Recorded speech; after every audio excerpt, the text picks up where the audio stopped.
कौन से short question बनते हैं और कौन कौन से लॉन्ग। और अगर हमारे पास शॉर्ट क्वेश्चन आते हैं तो हमने इसको कैसे राइट करना है, और लॉन्ग आएगा तो कैसे, और एमसीक्यूज कौन कौन से पॉसिबल हैं। सबसे पहले देखते हैं शॉर्ट क्वेश्चन। शॉर्ट क्वेश्चन हमारे पास इस चैप्टर इस टॉपिक में से 6 शॉर्ट क्वेश्चन होंगे। टोटल हमारे पास 6 शॉर्ट क्वेश्चन बनेंगे। सबसे पहले हमारे पास आ सकता है डिफाइन वर्क। नंबर 2 पे हमारे पास आता है define work and it's SI unit. Number 3 define SI unit for work, define SI unit of work. Number 4 which things work is depend. Number 5 define joule. Number 6 when do we work. अब यहाँ पे हमारे पास 6 total question है। अगर 6 question को आप ख्याल से गौर से देखेंगे समझेंगे तो ये जो आपके पास है define work and it's SI unit, इस सेकंड क्वेश्चन में ये चारों क्वेश्चन आ जाएंगे। Define work, define SI unit of work, define जॉल, क्योंकि हमें पता है कि जो वर्क है उसका ऐसा यूनिट क्या है, जॉल। तो इस तरह से हमारे पास अगर हम सेकंड क्वेश्चन को करें सॉल्व करने का तरीका सीख लेंगे तो हमें define work, define SI unit of work and define जॉल, ये चारों क्वेश्चन इसी एक क्वेश्चन में कंप्लीट हो जाए। आपकी आसानी के लिए मैंने पहले से ऑलरेडी क्वेश्चन को लिख लिया है, तो आए देखते हैं कि हमें सबसे पहले क्या करना है। हम देखेंगे क्वेश्चन नंबर 2 को, डिफाइन वर्क। सबसे पहले आपने क्वेश्चन की हेडिंग देनी है ऊपर वर्क। वर्क लिखने के बाद आपने नीचे लिखनी है वर्क की definition. Work is done when a force acting on a body displace it in the direction of a force.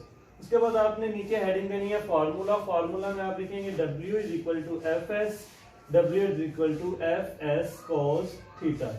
उसके बाद आगे इसने आपसे पूछा एंड इट्स यूनिट, तो आपने यूनिट की हेडिंग देनी है। यूनिट की हेडिंग देने के बाद आपने लिखना है SI unit of work is जॉल।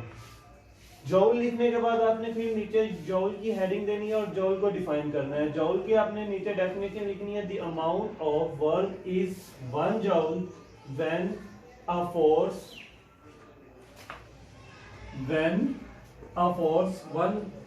of 1 Newton displace a body through 1 meter in direction of force। ये हमारे पास आ जाएगी जॉल की डेफिनेशन। जॉल की डेफिनेशन लिखने के बाद नीचे आपने लिखना है 1 joule is equal to 1 newton multiply by 1 metre.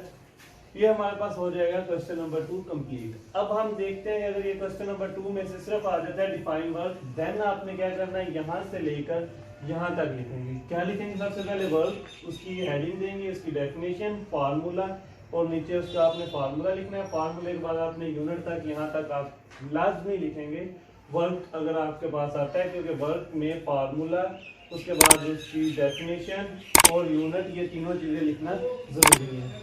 उसके बाद अगर आपसे पूछ लेते हैं define SI unit of work, अब आपको पता है एसआई यूनिट ऑफ वर्क क्या है, जॉल। तो आप सबसे पहले यूनिट की हेडिंग देंगे। यूनिट की हेडिंग देने के बाद आप लिखेंगे SI unit of work is joule. Then must be, आपको जरूर जॉल की डेफिनेशन लिखनी होगी। जॉल की डेफिनेशन लिखेंगे, the amount of work is 1 joule when a force of 1 newton displace a body through a 1 metre in the direction of force. और नीचे ये आपने लिखना है 1 metre is equal to 1 newton multiply by 1 metre. और number 5 पे अगर वो आपसे पूछ लेता है कि डिफाइन जॉल, तो आपने जस्ट यहाँ से स्टार्ट करना होगा। Joule, the amount of a work is 1 joule when a force of 1 newton displace the body through 1 metre in the direction of force. इसके बाद हमारे पास आता है क्वेश्चन नंबर, रह जाएगा हमारा question number 4 and 6। Question number 4 में पूछता है which things work is depend, which thing is work is depend. अगर आप बुक पे आए, बुक के आपके पास जहां पे आपका वर्क का टॉपिक कंप्लीट हो रहा है, डेफिनेशन लिखी हुई है, ये डेफिनेशन है। इसके नीचे ये जो आपको ग्रीन लाइंस अंडरलाइन की हुई है, यहाँ से आपने स्टार्ट करना है। It's depend on the force acting on a body, displacement of a body and the angle between them. यहाँ पे आपने इट को कट करना है, यहाँ से लिखेंगे आप work depend on the force acting on a body, displacement of a body and the angle between them। यहाँ से यहाँ तक आपको ये क्या हो जाएगा, शॉर्ट क्वेश्चन कंप्लीट। उसके बाद हमारे पास क्वेश्चन आता है when do we work। when we do work के लिए आपने वर्क जहाँ से आपका टॉपिक स्टार्ट हो रहा है यहाँ पे देखना है इन फिजिक्स, यहाँ से आपने लिखना स्टार्ट करना है question. In physics, work is said to be done when a force of when a force act on a body and move in the direction of force। यहां से लेकर यहां तक हमारे पास क्वेश्चन नंबर 6 का आंसर है।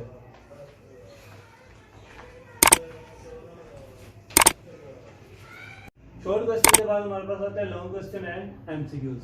हमारे पास लॉन्ग में हमारे पास पूछेगा राइट एंड एक्सप्लेन वर्क। तो सबसे पहले आपको क्या करना होगा, डेफिनेशन की हेडिंग देनी होगी। डेफिनेशन की हेडिंग देने के बाद आपको डेफिनेशन लिखनी होगी। ये आपकी बुक पे पिंक बॉक्स में जो मौजूद है, work is done when a force acting on a body displacement in the direction of force. Work is done, मैंने आगे डॉटेड लाइन, डॉट का मतलब है कि आपने डेफिनेशन कंप्लीट लिखनी है। कंप्लीट लिखने के बाद आपने फार्मूला लिखना है W is equal to F S. उसके बाद आपने लिखना है W is equal to F S cos theta. उसके बाद आपने एक्सप्लेनेशन की हेडिंग देनी है। एक्सप्लेनेशन की हेडिंग देने के बाद आपने यहां से स्टार्ट करना है बुक में से, greater the force acting on a body and longer in the direction move by it large से लेकर आपने ये कंप्लीट लिखना है फोर्स तक।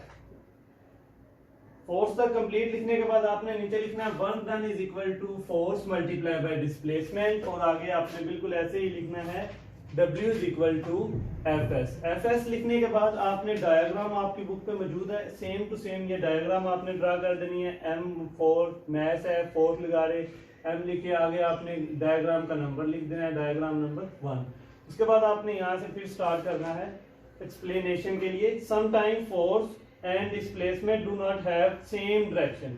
यहाँ से आप स्टार्ट करेंगे, sometime force and displacement do not have same direction such as showing figure.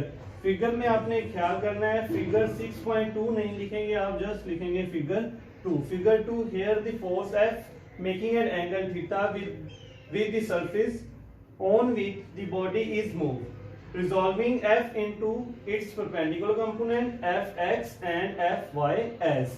उसके बाद आपने नीचे डायग्राम यहाँ तक लिखने के बाद, एस तक लिखने के बाद आपने डायग्राम ड्रा करनी है। सेकंड डायग्राम जो आपकी बुक पे मौजूद है इसको ड्रा करेंगे। इसके बाद आपने कंपोनेंट लिखनी है, Fx is equal to F cos theta, Fy is equal to F sin theta.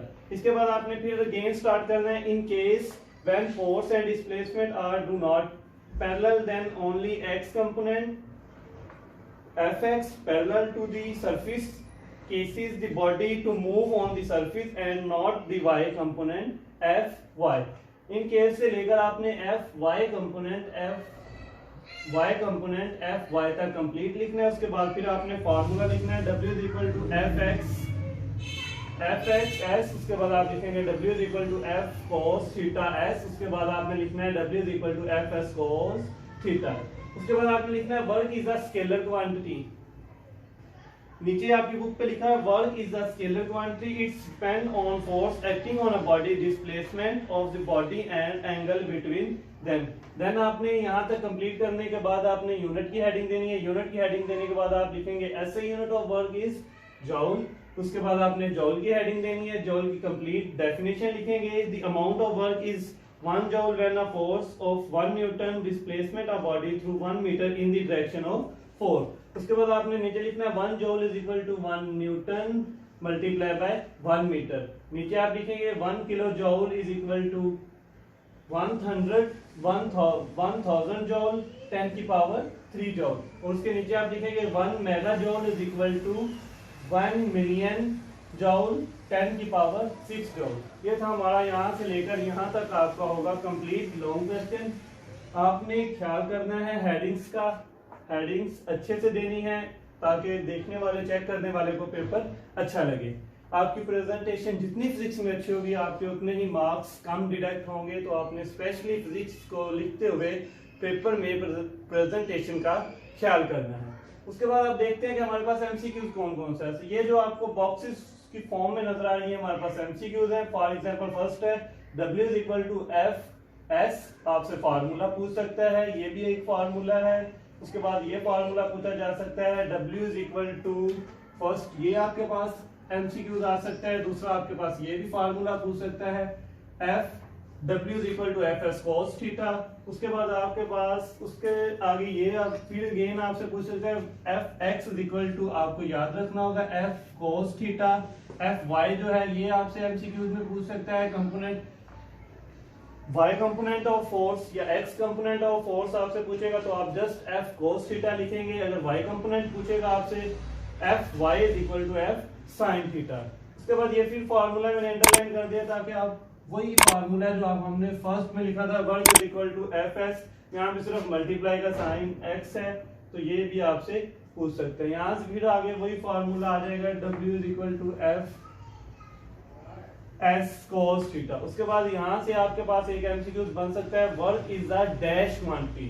Work is the dash quantity तो आपको पता होना चाहिए कि work is the scalar quantity. उसके बाद आपसे एमसीक्यूज में पूछ सकता है ऐसे unit of work is dash. ऐसे unit of work is dash तो आपको पता होना चाहिए कि हमारे पास क्या होता है, ऐसे यूनिट जॉउल होता है।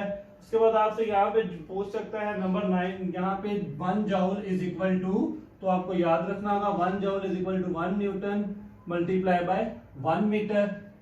उसके बाद आपसे यहाँ पे पूछ सकते हैं 1 kilo joule is equal to, तो आपको याद रखना होगा ये दोनों चीजें 1000 जॉउल या 10 की पावर 3 जॉउल, ये दोनों में से कोई भी एमसीक्यूज में आपके पास ऑप्शन आ सकता है। इसके बाद आपसे पूछ सकता है 1 mega joule. 1 mega joule is equal to, आपको याद रखना होगा 1 आगे 1 मिलियन जॉउल या फिर 10 की पावर 6 जॉउल। ये हमारे पास टोटल इस टॉपिक में 11 एमसीक्यूज बनते हैं। 11 में से चले 2 हम सेम रिपीट हो रहे हैं, ये वाला और ये वाला रिपीट है, तो आप 10 कह सकते हैं। तो कितने बनेंगे, सबसे पहले आपको फार्मूला पूछ सकता है w is equal to F S, w is equal to F S cos theta.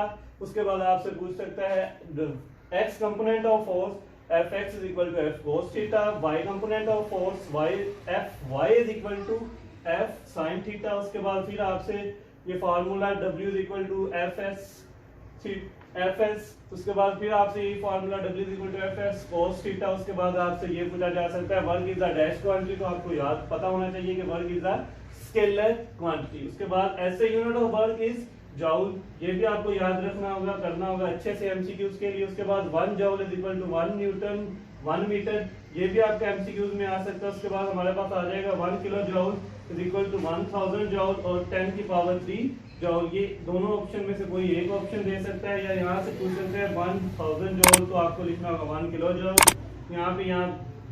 उसके बाद आपसे पूछ सकता है 1 मेगा जॉउल, तो आपको याद रखना होगा 1 मिलियन जॉउल यहाँ पे 10 की पावर 6 जॉउल। यह था हमारा आज का टॉपिक। अगर